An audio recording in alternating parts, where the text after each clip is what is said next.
नमस्कार। आज की इस खास चर्चा में हम एक ऐसी जगह चलेंगे जो बनारस की रूह से जुड़ी है। आज हम बात करने वाले हैं हरिश्चंद्र घाट की। एक ऐसी जगह जो सिर्फ राख और धुएं तक सीमित नहीं है, बल्कि सच कहूं तो ये जीवन, मौत और परम सत्य की एक जीती जागती कहानी है। तो चलिए बिना किसी देरी के इस रहस्य को गहराई से समझते हैं।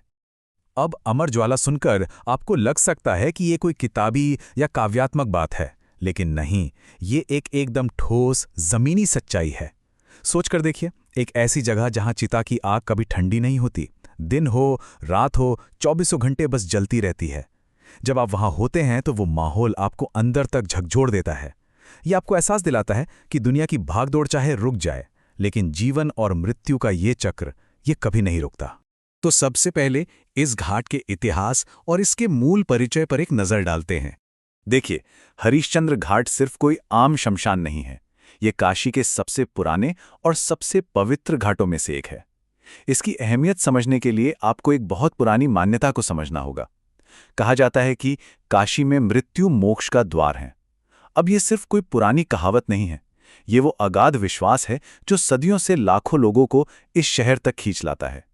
मान्यता यह है कि अगर किसी की अंतिम सांस यहां निकलती है तो वो जन्म और मरण के इस अंतहीन चक्र से हमेशा के लिए आजाद हो जाता है। सीधा मोक्ष, है ना अद्भुत? और इस जगह का नाम कैसे पड़ा?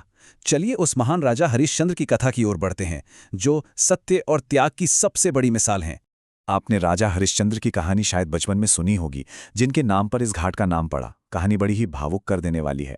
ऋषि विश्वामित्र ने राजा की परीक्षा लेने के लिए उनसे उनका पूरा राज्य मांग लिया। राजा ने पलक झपकते ही अपना सब कुछ त्याग दिया, यहां तक कि उन्हें अपनी पत्नी और अपने इकलौते बेटे तक को बेचना पड़ा। खुद एक शमशान घाट पर चांडाल का काम करना पड़ा। लेकिन सबसे ज्यादा दिल दहला देने वाला पल तो तब आता है जब उनके अपने ही बेटे की मौत हो जाती है। उनकी पत्नी अपने बच्चे का शव लेके उसी शमशान में पहुंचती है। कोई और होता तो शायद टूट जाता, लेकिन राजा हरिश्चंद्र अपने सत्य और कर्तव्य से रत्ती भर भी नहीं डिगे। उन्होंने अपनी पत्नी से भी अंतिम संस्कार के लिए कर यानी टैक्स मांग लिया, जबकि बेचारी के पास अपनी साड़ी के आधे टुकड़े के सिवा कुछ नहीं था। और फिर इस अटूट सत्यनिष्ठा को देखकर खुद देवता प्रकट हुए और उनका सब कुछ वापस लौटा दिया। सच में ये कहानी रोंगटे खड़े कर देती है और दिखाती है कि सत्य की राह कितनी मुश्किल हो सकती है। अब इस पौराणिक कथा से थोड़ा आगे बढ़ते हैं और इसके मोक्ष और धार्मिक महत्व को समझते हैं। कथाओं से परे अगर हम इसके आध्यात्मिक पहलू को देखें तो एक बहुत ही दिलचस्प मान्यता सामने आती है, और वो है तारक मंत्र। कहा जाता है कि इस घाट पर भगवान शिव स्वयं मोक्ष देने का काम करते हैं। सोचिए, मान्यता ये है कि शिव जी खुद मृत व्यक्ति के कान में ये तारक मंत्र फुसफुसाते हैं, जिससे आत्मा को सांसारिक बंधनों से हमेशा के लिए आज़ादी मिल जाती है। यही वो विश्वास है जो इस घाट को सिर्फ एक चिता जलाने की जगह से कहीं ज्यादा एक बेहद पवित्र तीर्थ बना देता है। काशी में एक और घाट है जिसका नाम आपने जरूर सुना होगा, मणिकर्णिका घाट। तो चलिए इन दोनों की थोड़ी तुलना करके देखते हैं। जब हम काशी के श्मशान घाटों की बात करते हैं तो अक्सर मणिकर्णिका का नाम सबसे पहले आता है, लेकिन हरिश्चंद्र घाट उससे काफी अलग है। मणिकर्णिका जहां सीधे तौर पर मोक्ष और भगवान शिव की कथाओं से जुड़ा है, वहीं हरिश्चंद्र घाट राजा के अटूट सत्य और महात्याग का प्रतीक है। अगर आप कभी वहां जाएं तो देखेंगे कि मणिकर्णिका में हमेशा एक भारी भीड़ और हलचल रहती है, लेकिन हरिश्चंद्र घाट पर आपको एक अजीब सी गहरी शांति महसूस होगी। मणिकर्णिका बेशक सबसे बड़ा श्मशान है, लेकिन हरिश्चंद्र घाट अपनी उस प्राचीनता और उस परम सत्य के शांत वातावरण के लिए जाना जाता है, जो आपको अपने अंदर झांकने पर मजबूर कर देता है। तो अब तक हमने इसका इतिहास समझा। आइए देखते हैं कि आज के समय में इस घाट की वर्तमान स्थिति क्या है। अगर आप आज इस घाट पर जाते हैं तो आपको इतिहास और आज की तकनीक का एक बहुत ही अनोखा संगम देखने को मिलेगा।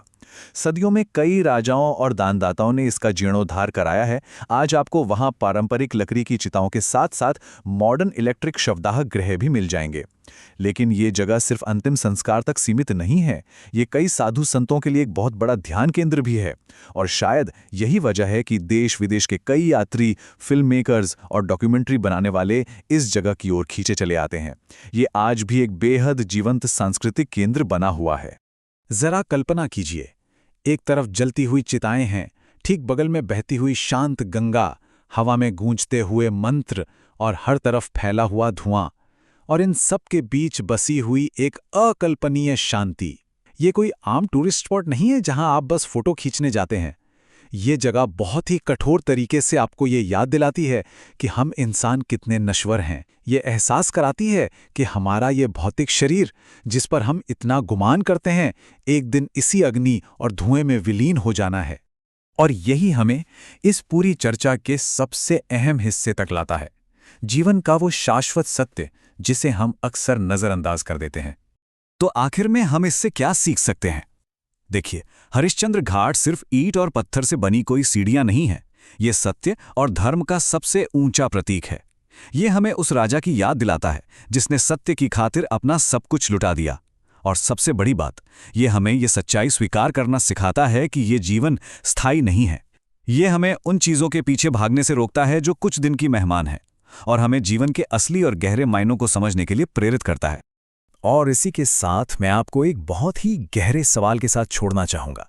जरा सोचिए, परिस्थितियां चाहे कितनी भी मुश्किल क्यों ना हो जाएं, क्या आज के समय में कोई व्यक्ति अपने सत्य और अपने कर्तव्य पर इस तरह अडिग रह सकता है? राजा हरिश्चंद्र की कहानी और इस घाट की वो अमर ज्वाला, दोनों ही हमें इंसानी जज्बे और सच्चाई की ताकत पर विचार करने को मजबूर करती हैं। ये सिर्फ बीता हुआ कल नहीं है, ये आज के हमारे जीवन के लिए भी एक आईना है। इस चर्चा में मेरे साथ जुड़ने के लिए आपका बहुत बहुत धन्यवाद। सत्य के इस गहरे अर्थ पर विचार जरूर कीजिएगा।